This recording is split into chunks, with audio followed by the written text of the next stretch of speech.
ETV ప్రేక్షకులకు నమస్కారం. శుభోస్తు కార్యక్రమంలో ఈరోజు గ్రహఫలం అంశానికి స్వాగతం. ఈనాటి గ్రహఫలం అంశంలో గ్రహాల స్థితిగతులు, వాటి ఆధారంగా ద్వాదశ రాశుల వారికి కలిగే శుభాశుభ ఫలితాలు తెలుసుకుంటారు. ఈరోజు మంగళవారం, ఆంజనేయుడిని ఆరాధించవలసినటువంటి రోజు. కార్యసాధకమైనటువంటి ఆంజనేయుడిని ద్వాదశ రాశుల వారు ఏ విధమైనటువంటి పద్ధతులతో ఆరాధించాలో ఆ విశేషాలన్నింటినీ క్రమంగా తెలుసుకుందాం. ముందుగా నేటి పంచాంగం. స్వస్తి శ్రీ శార్వనామ సంవత్సరం, ఉత్తరాయణం, గ్రీష్మ ఋతువు, ఆషాఢమాసం, బహుళపక్షం, తిథి నవమి, నక్షత్రం అశ్విని. ఈరోజు మంగళవారం. కోర్టు వ్యవహారాలకి అనుకూలమైనటువంటి రోజు. ధైర్య సాహస కార్యాలని చేయడానికి కూడా ఉత్తమమైనటువంటి రోజు. ధాన్యాలని సాగు చేయడానికి, తూర్పు దిక్కు ప్రయాణానికి కూడా మంచి రోజుగా చెప్తుంది శాస్త్రం. ఇక ద్వాదశ రాశుల వారి ఫలితాలని క్రమంగా పరిశీలిద్దాం. ముందుగా మేషరాశి.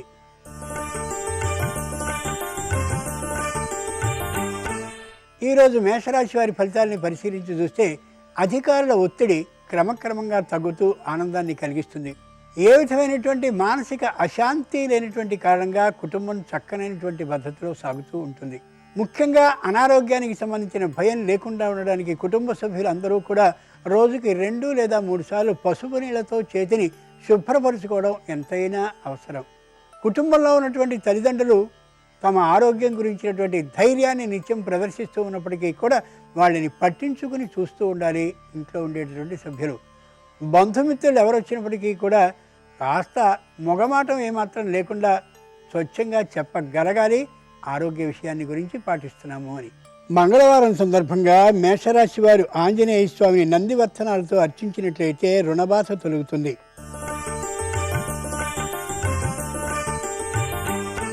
ఈరోజు వృషభ రాశి వారి ఫలితాలని పరిశీలించి చూస్తే అనుకోకుండా ఆదాయం లభించేటటువంటి కారణంగా అనుకున్నటువంటి వస్తువులన్నింటినీ కొనుక్కోగలుగుతారు. ప్రభుత్వం నుంచి రావాల్సినటువంటి అన్ని విధాలైనటువంటి సౌకర్యాలని పొందగలిగినటువంటి రోజు ఈరోజు. రేషన్ పరంగా కానీ ఇతరమైనటువంటి విధానాలుగా కానీ ఆర్థికమైనటువంటి లాభం తప్పక లభిస్తుంది. బంధుమిత్రుల నుండి ఇంతకుముందు ఇచ్చినటువంటి బాకీల వసూలు కానీ, లేదా ఎప్పుడో దాచుకున్నటువంటి సొమ్ము ఎక్కువ మొత్తంలో రావడం కానీ, ఆ కారణంగా మానసికమైనటువంటి ప్రశాంతతో ఉండగలుగుతారు. కుటుంబంలో ఉన్నటువంటి సంతానం విద్య పట్ల కొద్ది అశ్రద్ధని చూపిస్తూ ఉంటారు కాబట్టి తల్లిదండ్రులు లేదా ఇంకా పెద్దలైనటువంటి వాళ్ళు వాళ్ళ పట్ల బాధ్యతతో మెలిగి తీరాలి. మంగళవారం సందర్భంగా వృషభ రాశి వారు తమలపాకులతో ఆంజనేయ స్వామిని పూజించినట్లయితే ఉద్యోగ ప్రాప్తి ఉంటుంది.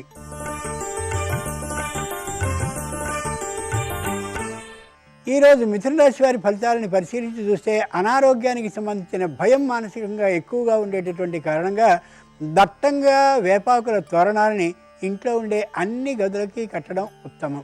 మానసికమైనటువంటి భయం ఉన్నప్పటికీ కూడా శారీరకంగా శ్రమకి ఏమాత్రము విరవకుండా ఉంటారు. అది అవసరం ఈ రోజున.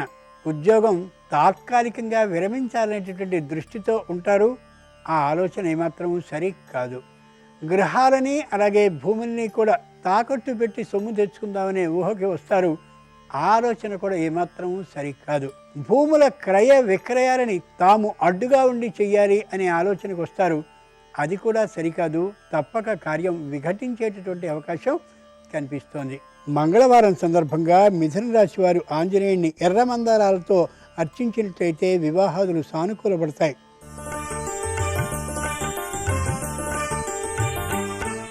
ఈరోజు కర్కాటక రాశి వారి ఫలితాలని పరిశీలించి చూసినట్లయితే నువ్వులు, పత్తి, మిర్చి మొదలైనటువంటి ఆ పంటలకి సంబంధించిన దిగుబడి ఏదైనా ఉన్నట్లయితే దాన్ని అమ్మడానికి సరైనటువంటి రోజు ఈరోజు.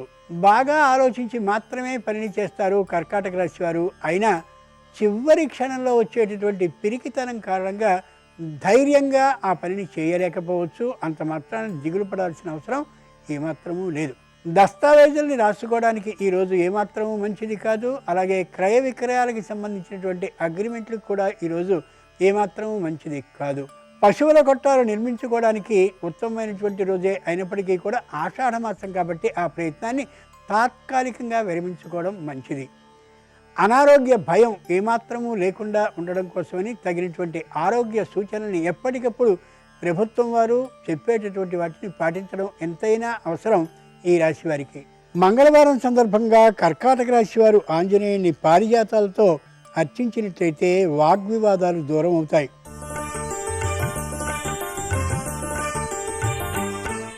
సింహరాశి వారి ఫలితాలని పరిశీలించి చూస్తే వ్యవసాయ రంగం వారికి చాలా అనుకూలమైనటువంటి ఫలితాలు గోచరిస్తున్నాయి. పల్లంగా ఉన్నటువంటి ప్రదేశాలని పూడ్చుకోవడం, అలాగే ఎరువు తోలించుకోవడం కూడా చాలా మంచిదైనటువంటి పని. సాఫ్ట్వేర్ రంగానికి సంబంధించినటువంటి వారికి వర్క్ ఫ్రమ్ హోమ్ అయినప్పటికీ కూడా తగినంత విశ్రాంతి లభిస్తూ ఉండే కారణంగా ఆనందంగా గడపగలుగుతారు. అలాగే కుట్టు మొదలైనటువంటి పనుల్ని, ఇంకా ఇంట్లో చేసేటటువంటి చేతి వృత్తుల వారికి కూడా ఆనందకరంగా ఉంటుంది. ఆదాయం సరిపోయినంతగా వస్తూ ఉండేటటువంటి అవకాశం గోచరిస్తోంది. మహిళల్లో ఏమాత్రపు తొందరపాటు తనం లేనటువంటి కారణంగా ఇంట్లో అందరితోనూ సత్సంబంధాలు కలిగి ఉంటారు. కావలసినటువంటి వస్తువులన్నింటినీ కూడా 2-3 నెలలకి సరిపోయేంతగా కొనుక్కున్న కారణంగా ఏ విధమైన మానసిక అశాంతి ఉండదు ఈ రాశి వారికి. మంగళవారం సందర్భంగా సింహరాశి వారు ఆంజనేయ స్వామిని గులాబీలతో కానీ అర్చించినట్లయితే సోదర సంబంధాలు గట్టిపడతాయి.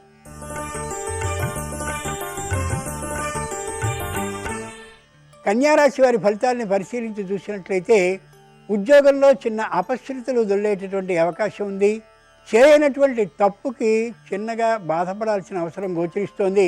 ఉన్నది ఉన్నట్లుగా స్పష్టంగా మాట్లాడడం అవసరం, ఏ విధమైన ఇబ్బంది రాకుండా ఉండడానికి. దూర ప్రాంతానికి ఉద్యోగానికి వెళ్ళడం, అలాగే వ్యాపారానికి వెళ్ళడం, వృత్తిని పూర్తి చేసుకోవడం కోసం వెళ్ళడం వల్ల శారీరకమైన శ్రమ విశేషంగా కలుగుతుంది ఈ రాశి వారికి. ఈ రోజున అనారోగ్య భయం హెచ్చుగా ఉండేటటువంటి కారణంగా పసుపు నీటితో స్నానాన్ని చేయడం, అంటే పసుపు వేసుకున్నటువంటి నీటితో స్నానాన్ని చేయడం, అలాగే పసుపు నీటి ఆవిరిని పట్టడం కూడా సత్ఫలితాలను ఇచ్చి తీరుతుంది. ముఖ్యంగా ఈ రాశివారు దూర ప్రయాణాలను చేసేటటువంటి సందర్భంలో తగినటువంటి భద్రతా ప్రమాణాలని పాటించాలి తప్ప ధైర్యంగా ఉండడం ఏమాత్రమూ సరికాదు. సంతానం పట్ల మంచి శ్రద్ధని వహిస్తారు. వారి విద్యా బుద్ధుల పట్ల చక్కనైనటువంటి ఆలోచనతో ఉంటారు. అది ఆహ్వానించదగ్గ పరిణామమే. మంగళవారం సందర్భంగా కన్యారాశి వారు ఆంజనేయ స్వామిని తమలపాకులతో అర్చన చేస్తే సంతాన ఆరోగ్యం చక్కగా ఉంటుంది.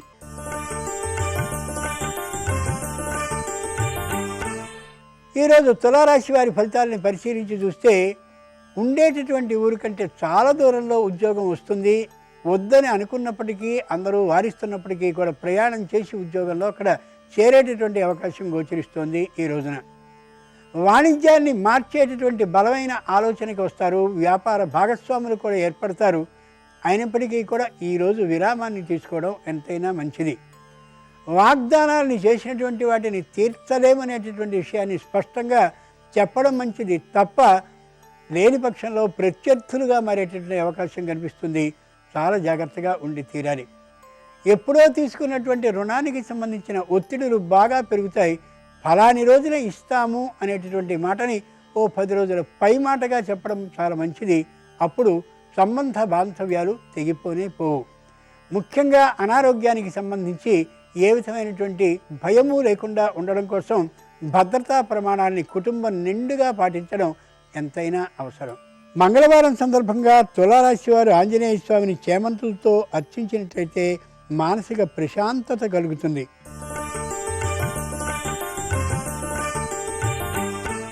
ఈరోజు వృశ్చిక రాశి వారి ఫలితాలని పరిశీలించి చూస్తే సాఫ్ట్వేర్ రంగానికి సంబంధించినటువంటి వారికి పదవి ఉన్నతి కానీ వేతన ఆధిక్యం కానీ ఉంటుంది ఆశ్చర్యకరంగా.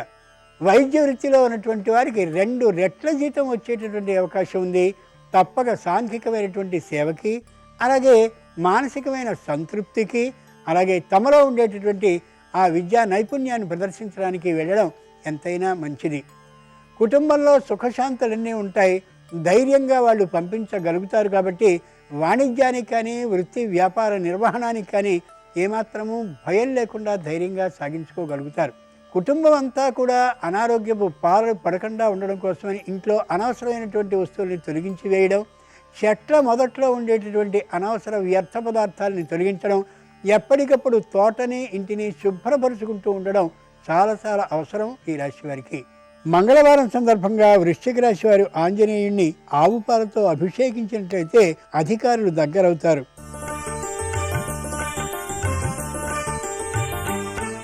ఈరోజు ధనురాశి వారి ఫలితాలని పరిశీలించి చూస్తే పారిశ్రామిక రంగం వారికి కొత్త కొత్త ఆలోచనలు కలగడమే కాక పైనుంచి ఆర్డర్లు వచ్చేటటువంటి కారణంగా కొద్దిగా మానసికమైన సాంత్వన లభిస్తుంది.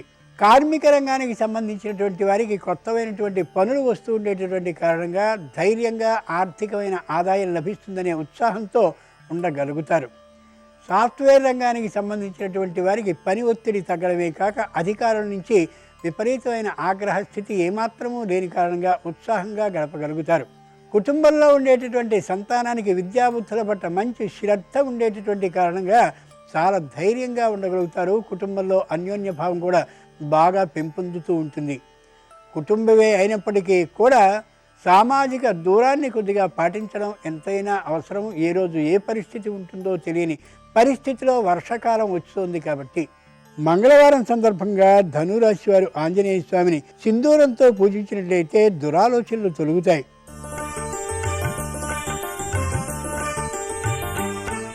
ఈరోజు మకర రాశి వారి ఫలితాలని పరిశీలించి చూస్తే కుటుంబంలో సంతానానికి తాత్కాలికమైనటువంటి అనారోగ్య సూచన కనిపిస్తుంది కాబట్టి భయపడాల్సిన అవసరం లేదు. అయితే తీసుకోవాల్సినటువంటి జాగ్రత్తలు మాత్రం తీసుకోక తప్పదు.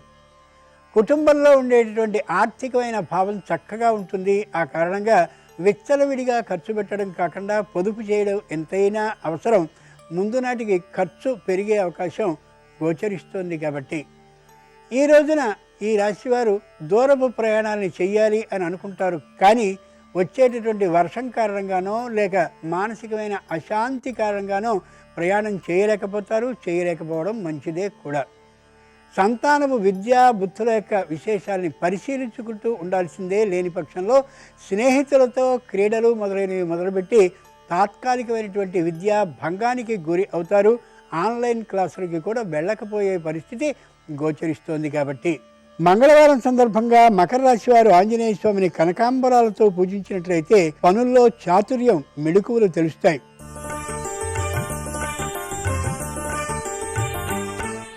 ఈరోజు కుంభరాశి వారి ఫలితాలని పరిశీలించి చూస్తే దూర ప్రయాణాలని చేయడం మంచిదే, లాభసాటిగా ఉండే అవకాశం గోచరిస్తోంది. తల్లిదండ్రుల ఆరోగ్యం, అలాగే అత్తమామల ఆరోగ్యం, మిత్రుల ఆరోగ్యం కూడా చక్కగా ఉందనే వార్తలు వస్తూ ఉన్నటువంటి కారణంగా మానసిక ప్రశాంతతతో గడపగలుగుతారు. ఇంట్లో ఉండేటటువంటి మహిళలందరూ కూడా ఒక చోట చేరి దైవ ఆరాధన వలన కూడా ఈ అనారోగ్యం తొలగుతుందనే భావంతో 10 మందిని పోగేసుకుని చక్కనైనటువంటి స్తోత్రపారాయణాన్ని, ఉపవాసాలని, వ్రతాలని, విష్ణు సహస్రనామాలని పారాయణం చేస్తూ కనిపిస్తారు. ఇది చాలా చక్కగా చెప్పుకోదగినటువంటి విషయం. శుంఠి, అల్లం మొదలైనటువంటి వాటితో తగినటువంటి ఆ పదార్థాలను చేసుకుంటూ వాటిని స్వీకరిస్తూ ఉండేటటువంటి కారణంగా అనారోగ్య భయం ఈ రాశివారికి ఏమాత్రమూ కలగదు. మంగళవారం సందర్భంగా కుంభరాశి వారు ఆంజనేయుని తమలపాకులతో అర్చించినట్లయితే స్నేహాలు గట్టిపడతాయి.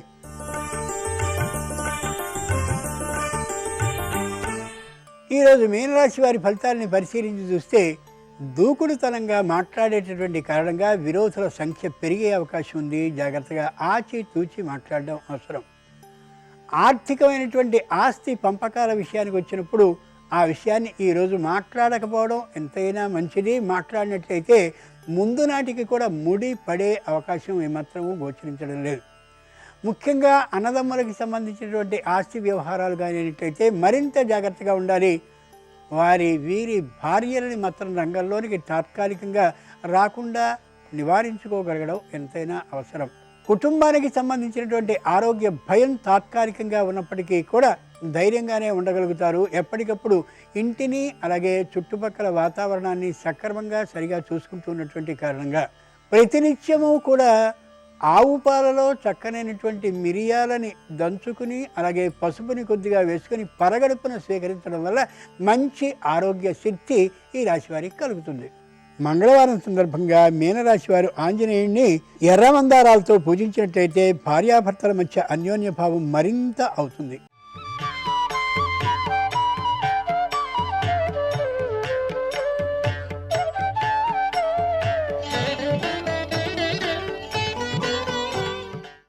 శుభమస్తు కార్యక్రమంలో గృహబలం అంశానికి స్వాగతం. ప్రతినిత్యం కూడాను మనం ఆచరించేటువంటి విధి విధానాల రీత్యా అదృష్టలక్ష్మి మన ఇంట్లోనే స్థిర నివాసం ఏర్పరచుకోవడానికి పాటించవలసినటువంటి నియమానుసారాలని గురించి ప్రాచీన ఋషులు మనకు తెలియజేశారు. వాటిలో దాగిన అంతరార్థ లక్షణం చాలా విశిష్టవంతమైంది. కాబట్టి ఆ విధి విధానాల గురించి గృహబల రీత్యా తెలుసుకుంటూ ఉన్నటువంటి శుభ సందర్భ రీత్యా మీరు ఇంట్లో పూజ చేసేటప్పుడు ఉగ్ర రూపంలో ఉండేటువంటి విగ్రహాలు కానీ అలాగే చిత్రపటాలు కానీ పూజలో ఉంచి ఆరాధన చేయటం అంత మంచిది కాదు.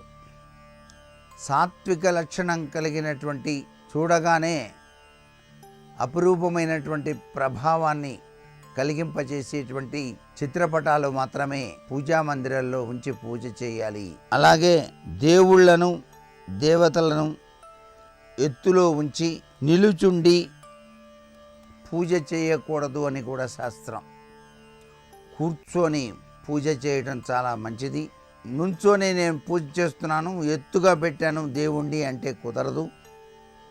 తాను ఎత్తులో కూర్చొని దేవతలను దేవతా విగ్రహాలను తన కన్నా కింద ఉంచి పూజించడం సంప్రదాయం కాదు.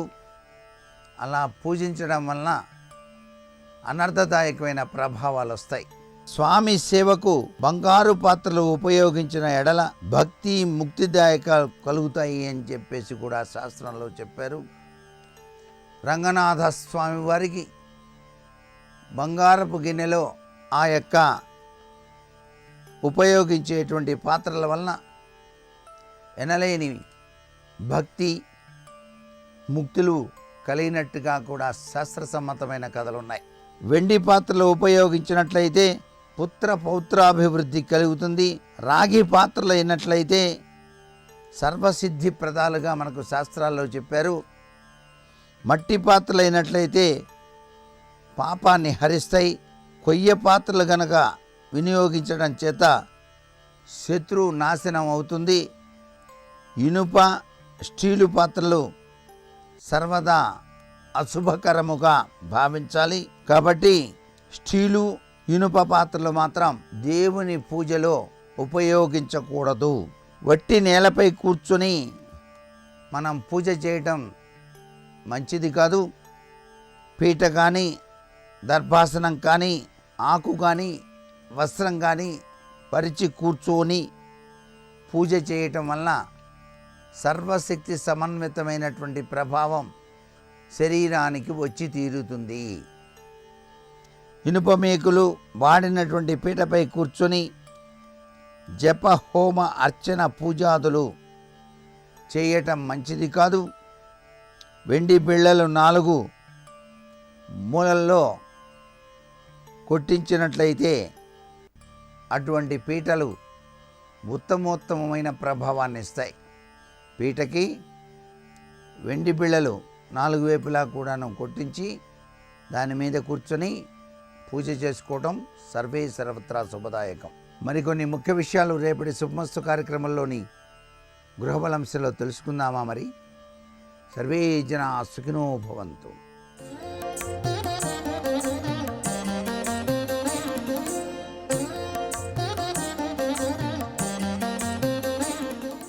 శుభోదయం. శుభమస్తు కార్యక్రమంలో సంకల్ప సిద్ధి అన్న అంశానికి స్వాగతం. సంకల్పాలు అనేక విధాలు. ఈ లోకంతో ఉండే సంబంధాలను ప్రతిబింబించేవిగానే ఈ సంకల్పాలన్నీ ఉంటాయి. లోకంలో ఉండే సంబంధాలు ప్రధానంగా 2 విధాలు. ధనం ఇవ్వవలసినవి, ధనం తీసుకోవలసినవి. ఒకరి నుంచి మనం తీసుకునేటటువంటి ధనమంతా కూడా మనకు రుణంగా మారుతుంది. మన ధనం ఒకరు తీసుకున్నప్పుడు రావలసిన రుణంగా కనిపిస్తుంది. చెల్లించవలసిన చెల్లింపులు పెరిగే కొద్దీ మనోవ్యాకులత పెరుగుతుంది. రావలసినటువంటి ఆదాయ మార్గాలు తగ్గే కొలది దుఃఖం మిగులుతుంది.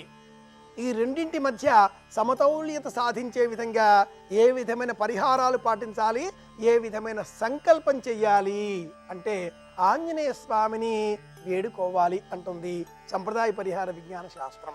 శ్రీరామచంద్రమూర్తి దైవం. దైవంతో సమానంగా దాసులకు కూడా దైవత్వాన్ని ఆపాదించేటటువంటి సందర్భాలలో ఆ స్థితి ఆంజనేయ స్వామి వారికి మాత్రమే చెంది ఉండడం మనం గమనించవలసిన అంశం.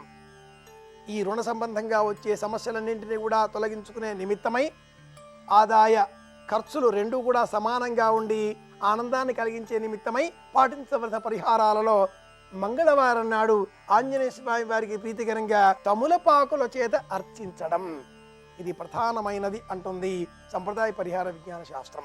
తమలపాకుల మొక్క ఇది తీగ, కాస్త కారంగా ఉండేటటువంటి ఆకు. ఇది నాగవల్లి అన్న పేరుతో ఉండేది. సీతాదేవిని దర్శించిన పిదప అంటే ఐశ్వర్యాన్ని సందర్శించిన పిదప, అదృష్టాన్ని, ఆరోగ్యాన్ని, ఐశ్వర్యాన్ని, జగన్మాతను దర్శించిన పిదప ఆంజనేయ స్వామి సముద్రాన్ని మళ్ళీ దాటి వచ్చి జాంబవంతాదులకు కనిపించి సంతోషంతో ఒక్కసారిగా ధ్వని చేయగానే, సింహనాదం చేయగానే ఆ జాంబవంతాదులు అంగదుడితో సహా ఆనందించి అక్కడే ఉన్నటువంటి మధువనంలో ఉండే తమలపాకుల తీగలను త్రుంచి దారం వలె, హారం వలె మలల్సి ఆంజనేయ స్వామికి అలంకరించారు. ప్రత్యేకంగా పుష్పాలను గుదికూర్చి అవసరం లేదు. పూలు దారాలతో గొంతుకు ఉరి బిగించినట్లుగా కూర్చే అవసరమూ లేదు. సహజంగా లభించేటటువంటి తీగ ఇది నాగవల్లి. ఆంజనేయ స్వామికి ప్రీతిదాయకమైనది. ఆరోగ్యప్రదంగా ఏ పదార్థాన్ని మనం భుజించినా కూడా ఆ పదార్థాన్ని చక్కగా సమూలంగా జీర్ణం చేసేటటువంటి శక్తి ఈ తమలపాకుకే ఉంది. ఇది జీర్ణకారి. సర్పరూపంలో ఉండేది కాబట్టి భయాన్ని తొలగించేది కూడా అవుతుంది. అంతటి పరాక్రమంగల ఇంద్రజిత్తు ప్రయోగించినటువంటి నాగాస్త్రము నుంచి కూడా ఆంజనేయ స్వామి విడిపడబడగలిగాడు అంటే బ్రహ్మదేవుని అనుగ్రహం. నాగాస్త్రం కూడా ఆ ఆంజనేయుడిని ఏదీ చేయలేదు. ఆకులలో, తీగలలో, వృక్షములలో, మొలకలలో, మొక్కలలో ఒక్క తమలపాకుకే నాగవల్లి అన్న పేరు ఉంది. నాగాస్త్రం చేత కూడా బంధింపబడినటువంటి వాడైనటువంటి ఆ ఆంజనేయుడిని మనం ఒక్క తమలపాకుల తీగ అలా దండబల వేసి ఆ స్వామిని మనవాడిగా చేసుకోవాలి అంటే ఇంటిలో ఆగ్నేయ దిగ్భాగంలో తమలపాకుల తీగని పెంచిన ఎడల ఆ ఇంటిల్లిపాదికి దైవ రక్షణ ఉంటుంది, ఆరోగ్యం చేకూరుతుంది. ఏ పదార్థాన్ని స్వీకరించినా కూడా ఒక్క తమలపాకు అలా స్వీకరించిన పక్షంలో ఆ పిదప చివరలో ఆరోగ్యంగా అంతా జీర్ణమైపోయి సంతోషంగా ఉండగలుగుతారు అనేటటువంటి ఉద్దేశ్యంతో సనాతన సంప్రదాయం మంగళవారం నాడు ఆంజనేయ స్వామి వారిని ఇలా స్తోత్రం చేయండి, అలాగే తమలపాకుల తీగతో అర్చించండి అంటూ ఆదేశించింది. తమలపాకుల తీగలు పెంచడం కష్టం అయిన పక్షంలో విడివిడిగా తమలపాకులను సేకరించి వాటిని దారానికి గుదికూర్చి హారంబల సమర్పించడం ఈనాటి కాలంలో మనం గమనిస్తున్నాం. కానీ పూర్వకాలంలో తమలపాకుల తీగలను పెంచాలి. ఏ శుభకార్యం జరిగినా తాంబూలం ఇవ్వాలి అంటే తమలపాకులు కావాలి. వస్త్రాలు ఉన్నా ఉండకపోయినా 2 తమలపాకులు, 2 పోక చెక్కలు ఇలా అందిస్తే, ఒక అరటిపండు తాంబూలం, 2 తమలపాకులు అలా అందిస్తే ఇది తాంబూలం అవుతుంది. ఇది గౌరవం అవుతుంది. ఇది శుభ లక్షణం అవుతుంది. ఇంటిలో ఏ విధమైనటువంటి ఆశౌచం ఏర్పడినా, గ్రహణములు ఏర్పడినా, శుభకార్యములు చేసేటటువంటి ప్రారంభ సమయంలో పుణ్య అహవాచన అనే ఒక కార్యక్రమాన్ని వేద పండితులు నిర్వహిస్తూ ఉంటారు. షన్నో మిత్రశం వరుణః షన్నో భవత్వర్యమా షం న ఇంద్రో బృహస్పతి షం నో విష్ణురుక్రమః నమో బ్రహ్మణే నమస్తే వాయో ఇటువంటి అనేక మంత్రములను ఈ శుభ స్వస్తి పుణ్య అహవాచన మంత్రములలో వినియోగిస్తూ ఉంటారు. షం అంటే సుఖం, షం అంటే ఆకాశం. ప్రతీకాత్మకంగా ఈ సమయంలో ఈ వేద పండితులంతా కూడా వినియోగించేటటువంటి ఆ ప్రత్యేకంగా ఉండే ఆకు తమలపాకు. రాగి పళ్ళెంలో తమలపాకులు వేసి నీరు పోసి అభిమంత్రించి పిదప ఆ తమలపాకులతో ఈ నీటి బిందువులను ఇల్లంతా కూడా సంప్రోక్షణ చేసిన ఎడల ఇంట్లో ఉండే సమస్తమైన బ్యాక్టీరియా దూరం అయిపోతుంది, ఇల్లంతా కూడా శుభ్రమవుతుంది అని వైదిక మార్గం ఇలా తెలియజేసింది. ప్రత్యేకించి గోపంచితము, పంచగవ్యము, పంచగవ్య ప్రాశనము చేసే సమయంలో కూడా తమలపాకుల చేత ఈ నీటిని ఇంటిల్లిపాది ఇలా చిలకరించిన, తమలపాకులు మడతబెట్టి దాని ద్వారా తీర్థం వలె పుచ్చుకున్న ఆ ఆకుతో వచ్చే స్పర్శ ద్వారా ఈ పదార్థానికి విశేషమైన శక్తి చేకూరడంతో పాటుగా శారీరక మానసిక ఆరోగ్యాన్ని కూడా మనం పెంపొందింపజేసుకోగలుగుతాం అని గుర్తించిన సంప్రదాయ పరిహార విజ్ఞాన శాస్త్రం పూర్వ ఆచారాలలో ఇలా తమలపాకులను అంతర్భాగంగా మనకు తెలియజేసింది, వినియోగించాలి అంటూ కట్టడి చేసింది. ఇవన్నీ కూడా అత్యంత నిగూఢమైనవి, రహస్యమైనవి. ఆచారాల పేరిట ఆంజనేయ స్వామి వారు ఉంటారు, సింధూరంతో అలంకరిద్దాం, తమలపాకుల తీగలను అలంకారంగా స్వామివారికి అర్పించాలి అంటే ముందు తీగలను పెంచాలి, పెంచుదాం. స్వామివారికి ప్రీతికరంగా వడపప్పుతో చేసిన పదార్థాలను నైవేద్యంగా సమర్పిద్దాం. ఈ నైవేద్యంగా సమర్పించేటటువంటి వడపప్పుతో చేసినటువంటి వడలను వాడి కన్నం ఉంటుంది కాబట్టి దారంగా గుదిగూర్చి అభీష్టం కొద్దీ అలంకరిస్తున్నారు, కానీ వాటిని నైవేద్యంగా సమర్పిద్దాం. హారాలుగా సమర్పించవలసినవి తమలపాకుల తీగలతో చేసినవి.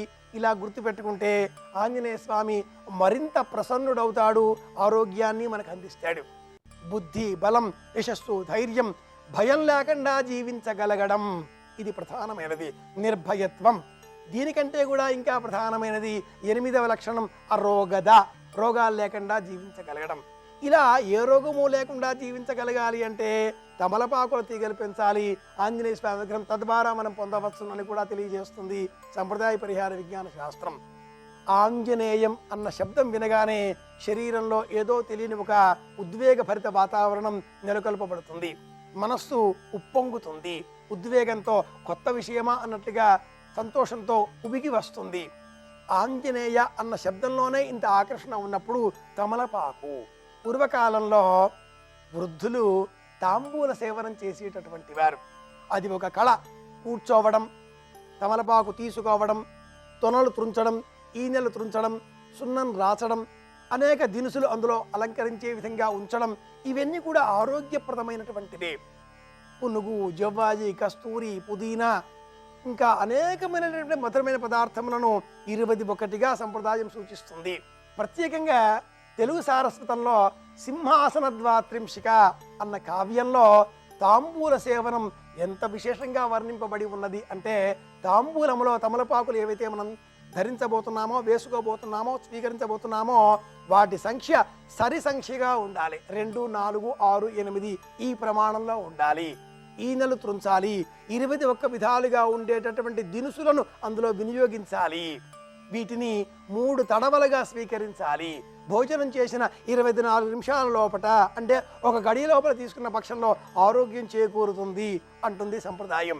అందులో వినియోగించేటటువంటి సున్నము ఇప్పుడు మనం చెప్పేటటువంటి కాల్షియం అనుకున్నప్పుడు, అగస్త్యుడు అనే మహానుభావుడు వాతాపి ఇల్వలలో ఆ వాతాపి రూపంలో ఉండే శరీరాన్ని స్వీకరించిన పిదప గోడపైన నీరు చిలకరించి ఆ సువాసనని పీల్చి జీర్ణం జీర్ణం వాతాపి జీర్ణం అన్నట్టుగా పురాణం చెబుతుంది కదా. సున్నమునకు ఇంత శక్తి ఉంది, తమలపాకులో ఇంతటి అమోఘమైనటువంటి శక్తి ఉంది. మంగళవారం కనుక ఆంజనేయ స్వామి వారిని సేవిద్దాం, అమోఘమైన శక్తి గల తమలపాకుల తీగలను పెంచుదాం, అందరి ఆరోగ్యాన్ని కోరుదాం. మళ్ళీ రేపు కలుసుకుందాం అని విన్నవిస్తూ శుభమస్తు. రేపు దశమి తిథి ఉంది. భరణి, కృత్తికా నక్షత్రాలు ఉన్నాయి. రేపటి నక్షత్ర బలాన్ని పరిశీలిస్తే సినిమా, టీవీ రంగాల్లో ఉన్న వాళ్ళు కొత్త అవకాశాల కోసం చేసే సర్వ ప్రయత్నాలకు రేపు అనుకూలమైన రోజుగా చెప్పవచ్చు. అలాగే సంగీతం, నాట్యం, లలిత కళలు ఇలాంటివి నేర్చుకోవాలని చేసే సర్వ ప్రయత్నాలకు రేపటి నక్షత్ర బలం విశేషంగా సహకరిస్తుంది. దాంపత్య జీవితంలో విభేదాభిప్రాయాలు చర్చల ద్వారా పరిష్కరించుకోవడానికి కూడా రేపటి నక్షత్ర బలం విశేషంగా సహకరిస్తుంది. వ్యవసాయ రంగంలో ఉన్న వాళ్ళు కీలకమైన చర్చలు చేయడానికి రేపు అనుకూలమైన రోజుగా చెప్పవచ్చు.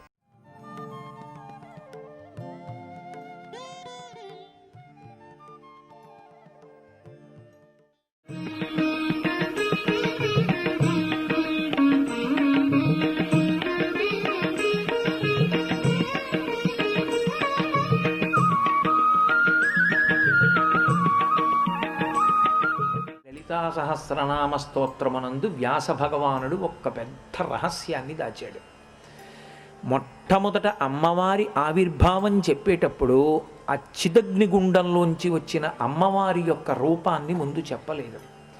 చెప్పకుండా ఉద్యగ్భాను సహస్రాభ అన్నాడు. ఉత్ అంటే పైకి లేవడం, ఉదయిస్తున్నటువంటి సూర్యబింబములు సహస్రము. సహస్రము అంటే వెయ్యని కాదు, అనంతము అని అర్థం సంస్కృతంలో. అనంతమైన సూర్యబింబములు ఏకకాలమునందు ఉదయిస్తే ఎటువంటి ఎర్రటి కాంతి వస్తుందో అసలు ఆ సూర్యోదయాన్ని మీరు అనుభవించాలి. సూర్యోదయాన్ని తిక్కనగా అనుభవించాడు మహానుభావుడు మహాభారతంలో, విరాట పర్వంలో ఎంత అద్భుతంగా అనుభవించాడో.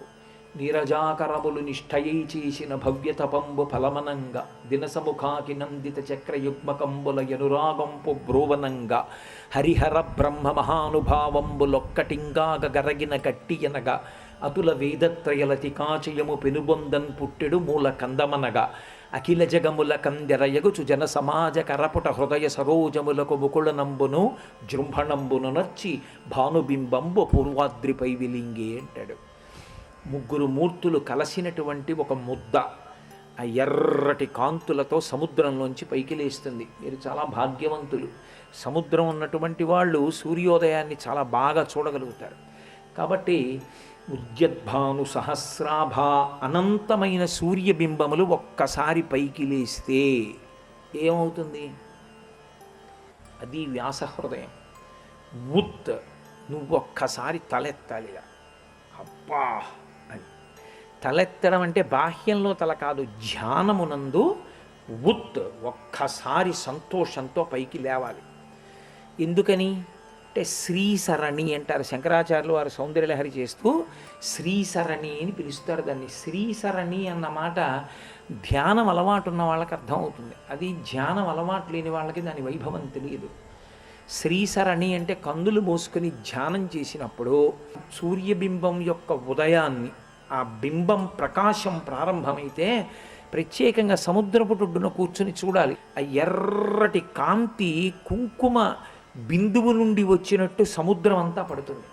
పడిది పశ్చిమ దిక్కు వరకు పడి మొత్తం అంతా ఎర్రటి కాంతిలో నిండిపోతుంది. అది కొద్ది క్షణాలు ఉంటుంది, తర్వాత బంగారు రంగు పొందుతుంది బింబం. బంగారు రంగు తర్వాత ఇక దుర్నిరీక్షం, మీరు మాంసనేత్రంతో ఇక చూడలేరు, తేజస్సు పుంజేసుకుంటుంది. ఆ ఎర్రటి బింబం ఉందే దాన్ని కన్నులతో చూడొచ్చు. అప్పుడు మీరు దాని వైభవం అనుభవించడం కాదు, దాని కాంతి ఈ ప్రపంచం అంతా పడుతుంది. పడ్డప్పుడు ఎరుపుతనంలో మునిగిపోతుంది ఈ ప్రపంచం. శ్రీసరణి అంటారు శంకర భగవత్పాదులు. దాన్ని ధ్యానం చెయ్యాలి. ఆ ఎరుపు కాంతిని ధ్యానం చేస్తే దాని యందు ఒక లక్షణం ఉంటుంది. ఆ ఎరుపు ఏం చేస్తుందంటే అది సంధ్యకి గుర్తు, మార్పునకు గుర్తు. అందుకే అమ్మవారు అరుణాం కరుణాతరంగితాక్షీం ధృత పాశాంకుశ పుష్పబాణ చాపాం అంటారు. అరుణాం ఎర్రని కాంతులతో ఉంటుంది. అమ్మవారి గురించి మీరు ఎప్పుడు ఎక్కడ చెప్పినా ఎరుపు, పరమేశ్వరుడు గురించి ఎప్పుడు చెప్పినా తెలుపు. ఎందుకంటే ఆయన శుద్ధ సత్వాతీతుడు, మారనివాడు, తెల్లగా ఉంటాడు. మారనివాడిలో నుండి మారేవాడిగా చేసినది పరదేవత, అందుకని ఎర్రగా ఉంటుంది. మీరు అందుకే చూడండి, అసలు ఈ లోకం అంతా కూడా తెలుపు ఎరుపుల యొక్క మిశ్రమం. మీరు చిదంబరం వెళ్ళి దక్షిణామూర్తి దేవాలయం ఉంటుంది. దక్షిణామూర్తి దేవాలయం వెనకాతలకి వెళ్ళి గోడ మీద చూస్తే కొన్ని అద్భుతమైనటువంటి విషయాలు ఉంటాయి. 2 పావులు చుట్టలు చుట్టుకుని కదిలి ఉంటాయి, ఇలా తలలు పట్టుకుని. అది సృష్టి క్రమంలో శుక్రశోణితములు ఎలా కలుస్తాయో సూచిస్తారు. అందులో శుక్రము శోణితము తెలుపు ఎరుపు. పరమేశ్వరుడికి అభిషేకం చేస్తే పాలు తెలుపు, తేనె ఎరుపు. గోడ మీద గీతలు గీస్తే అందుకే దేవాలయం గోడ మీద తెల్ల గీత ఎర్ర గీత గీస్తారు. మీరు లక్ష్మీనారాయణులనండి, పార్వతీ పరమేశ్వరులనండి, పేరుతో ఏముంది, తత్వం ప్రధానం. అందుకే గోడల మీద తెలుపు గీత ఎరుపు గీత గీస్తారు. అంతవరకెందుకు, తినే ఇడ్లీ పచ్చడి కూడా తెలుపు ఎరుపు. లోకమంతా తెలుపు ఎరుపుల యొక్క మిశ్రమం. ఆ ఎరుపునందు ఒక లక్షణం ఉంటుంది. ఆ ఎరుపు తెలుపు నుండి మిగిలిన రంగులు విడేటట్టు చేస్తుంది. ఎందుకంటే మీరు బాగా జ్ఞాపకం పెట్టుకోవాలి ఈ విషయాన్ని, అధ్యవసాయంతో వినవలసి ఉంటుంది. తెలుపు రంగు కాదు, నలుపు రంగు కాదు. చిన్నతనంలో విబ్జియార్ అని మీరు వినుంటారు, violet, indigo, blue, green, yellow, orange, red అని. ఆ 7 రంగులు. తెలుపు నలుపు రంగులు కావు. మరి తెలుపు నలుపు ఏమిటి? అన్నిటినీ విడిచిపెట్టేది తెలుపు, అన్నిటినీ పుచ్చుకునేది నలుపు, అంతే. తెలుపు అన్నిటినీ బయటికి వదిలిపెట్టేస్తుంది, తెల్లగా ఉండేది. స్ఫటిక మణినిభం పార్వతీశం నమామి. పరమశివుడు తెల్లగా ఉంటాడు. అసలు పరమశివుడు ఎందుకంత తెల్లగా ఉంటాడంటే మూకశంకరులు దెప్పి పొడిచారు. అసలు అలాంటి ఆలోచన ఆయనకి ఎలా వచ్చిందో నేను ఆశ్చర్యపోయాను. ఆయన ఒక శ్లోకంలో ఒక అద్భుతమైన మాట అన్నారు. అమ్మవారి చిరునవ్వు చూశాట శివుడు. ఎంత తెల్లగా ఎంత స్వచ్ఛంగా ఉంది నా భార్య ఆ నవ్వు అని అప్పటి నుంచి ఆయనకి తెలుపు మీద వ్యామోహం మొదలైందిట. మొదలై నివాసాన్ని తీసుకెళ్ళి తెల్లని వెండికొండ మీద పెట్టుకున్నాడు. మా ఆవిడంత తెల్లగా లేదు అని తెల్లటి ఎద్దునెక్కేట. ఇంకా తృప్తి కలగల. తెల్లటి పంచె కట్టుకున్నట్ట. ఇంకా మనసు తీరలా. తెల్లటి విభూతి ఒళ్ళంతా రాసేసుకున్నట్ట. అయినా మనసు తీరలా. తెల్లటి మణులన్నీ తీసుకొచ్చి వేసుకున్నట్ట మెళ్ళో. అయినా మనసు తీరలా. శంకరా, అసలు నీకు తెలుపు మీద ఇంత పిచ్చి ఎందుకు వచ్చిందో తెలుసా? మల్లికార్జునుడన్న పేరుతో మల్లికా పుష్పములను ఎందుకు వేసుకుంటావో తెలుసా? మీ ఆవిడ చిరునవ్వులోని శుద్ధత్వాన్ని చూసి, ఆ తెల్లని చిరునవ్వు చూసి తెల్లతనం మీద వ్యామోహం పుట్టి తెల్లనివన్నీ నీ దగ్గర పెట్టుకున్నావు అన్నాడు. కాబట్టి ఆ పరదేవత ఎరుపు, ఆయన తెలుపు. సృష్టి క్రమంలో ఉన్నది పరమేశ్వరుడు ఒక్కడే. అద్వైతం అద్వితీయం అంటారు శంకర భగవత్పాదులు. అద్వైతం అద్వితీయం ఒకటే భావన. అద్వితీయం అంటే రెండవది లేనిది. అద్వైతం రెండు కానిది ఒక్కటి, ఒక్క పరబ్రహ్మమే. అటువంటి పరబ్రహ్మము నుండి జీవుడనేటటువంటి స్థాయికి మనం జారిపోయాం కిందకి. ఈ శరీరాన్ని చూపించి ఇది నేను అన్న అజ్ఞానావస్థ యందు ఉంటాడు. అలా ఉండడానికి కారణం అమ్మవారు. ఆవిడ మాయాస్వరూపిణి అయి తిప్పుతోంది లోకాన్ని. అందుకే మహామాయా విశ్వం భ్రమయసి పరబ్రహ్మ మహిషి అంటారు శంకర భగవత్పాదులు. మహామాయాస్వరూపిణి అయి ఆమె తిప్పుతుంటుంది లోకాన్ని. అటువంటి తల్లి ఎరుపు రంగులో ఉండి తెలుపు నుండి మనని విడదీసింది. మళ్ళీ ఈ రంగులన్నీ తెలుపులోకి వెళ్ళిపోయే ముందు ఎరుపు వెళ్ళిపోతుంది, తర్వాత రంగులన్నీ తెలుపులోకి వెళ్ళిపోతాయి. ఆ అమ్మవారే విశ్వమునందు విశ్వనాథుణ్ణి చూపిస్తుంది. విశ్వము కనపడ్డం మానేసి విశ్వనాథుడు కనపడ్డాడు అంటే ఆయన జీవన్ముక్తుడైపోయాడు అని గుర్తు. కాబట్టి ఆ తల్లి ఎరుపు. ఆ ఎరుపు దేనికి సంకేతం అంటే, ఇంతకు ముందంతా సాంసారికమైనటువంటి భావనల చేత కామక్రోధ లోభమదమోహ మాత్సర్యములనేటటువంటి అరిషడ్వర్గములతో నిండిపోయినటువంటి మనసులో ఉన్న అపవిత్రమైన భావములనన్నింటినీ కడిగి పరమేశ్వర సంబంధం అనేటటువంటి భక్తిని ప్రవేశపెట్టడం అనేటటువంటి మార్పునకు గుర్తు ఆ తల్లి యొక్క ఎర్రటి కాంతి. అందుకని శ్రీసరణి అది ధ్యానం చేస్తే తప్ప అమ్మవారు కనపడదు. అందుకే లలితా సహస్రనామంలో మొదట ఎరుపు కాంతి చెప్తాడు వ్యాసుడు. శంకరులు సౌందర్యలహరిలో శ్రీసరణి అని పిలుస్తారు దాన్ని. ఉద్యద్భాను సహస్రాభా చతుర్బాహు సమన్విత. తల కదా కనపడాలి, తల చెప్పలేదు. 4 బాహువులతో అమ్మవారుంది అని చేతులు చెప్పారు. పోని చేతులు చెప్పి ఊరుకున్నారా? చేతుల గొప్పతనం ఏమిటో వర్ణించలేదు. చేతులలో ఉండేటటువంటి ఆయుధములను వర్ణించారు. ఎందుకు ఆ ఆయుధాలని వర్ణించడం? ఆయుధం భయహేతువు కదా. ఆయుధాల గురించి మనకి చెప్పడం ఎందుకు అంటే, ఎవరికి లలితాపరాభట్టారికా స్వరూపం 4 చేతులలో ఉండేటటువంటి ఆయుధముల యొక్క విశేషం అర్థమవుతుందో వాడు పరదేవత పాదముల వద్దకు చేరుకున్నవాడని గుర్తు. అప్పుడు మళ్ళీ వాడి భక్తి భావన బాగా స్థిరపడింది, పరమేశ్వరుడి వైపుకి తిరిగిపోయాడు. అప్పుడు మళ్ళీ ఇంకొకసారి ఎరుపు చెప్తాడు ఆయన. అందుకే క్రోధాకార అంకుశోద్గల మనోరూపేక్షుకోదండ పంచతన్మాత్రశాయక. మళ్ళీ ఎరుపు. నిజారుణ ప్రభాపూరమజ్జద్బ్రహ్మాండ మండల. అప్పుడు కబరీబంధం కనపడుతుంది, తల ఆ కొప్పు కనపడుతుంది. చంపకాశోక పున్నాగ సౌగంధిక లసత్కచ. అమ్మవారి కొప్పు కనపడింది అంటే ధ్యానంలో అయిపోయింది. ఇంకా జన్మ పరంపర లేదు అని గుర్తు. ఇక ఆ మరణమే చిట్ట చివరి మరణం. అదే ఆఖరిసారి శరీరాన్ని విడిచిపెట్టడం. అమ్మవారి కొప్పు ధ్యానంలో కనపడిందా అజ్ఞానమంతా ఎగిరిపోయినట్టే. శంకర భగవత్పాదులు ధునోతుద్భాంతం నస్తులిత దళితేందీవరవనం ఘనస్నిగ్ధశ్లక్షణం చికుర నికురంబం తవ శివి యదీయం సౌరభ్యం సహజముపలబ్ధం సుమనసో వసంతస్మిన్ మన్యే వలమధన వాటి విటపినాం అంటారు. ధునోతుద్భాంతం, అజ్ఞానం ఎగిరిపోతోందంటే మొదలుపెట్టారు. భట్టారిక అంటే పూజనీయురాలు, ఆర్య అనర్థం. భట్టారిక అని ఎందుకంటారంటే ఆ గౌరవాన్ని ఆవిష్కరించడం. క్రోధభట్టారక అని ఒక ఆయన ఉన్నాడు. క్రోధభట్టారక అంటే కోపం ఆయుధంగా ఉన్నవాడు, కానీ లోకమునందు పూజనీయుడు దుర్వాసో మహర్షి. కంచిలో కామాక్షి అమ్మవారి పూజా విధానాన్నంతటినీ ఆయనే నిర్ణయించారు. ఇప్పటికీ కంచిలో జరిగే పూజ దుర్వాసో మహర్షి ప్రవేశపెట్టిందే. అందుకే మీరు కంచి కామాక్షి ఆలయంలోకి వెడితే ఎడం పక్కకి తిరగగానే గోడ మీద దుర్వాసో మహర్షి ఉంటారు. ఆయనే ఆర్యాదిశతి 200 శ్లోకాలతో చేశాడు. పరమ ప్రఖ్యాతమైన గ్రంథం, అద్భుతంగా ఉంటుంది ఆర్యాదిశతి. మూక పంచశతి, ఆయన 500 శ్లోకాలు చేశారు. దుర్వాసో మహర్షికి క్రోధభట్టారక అని పేరు, శృంగార భట్టారక కాళిదాస మహాకవి. భట్టారక భట్టారిక అంటే పూజనీయులు అన్న మాటని వాడడానికి ఆ పదాన్ని కలుపుతారు. కాబట్టి లలితాపరా భట్టారిక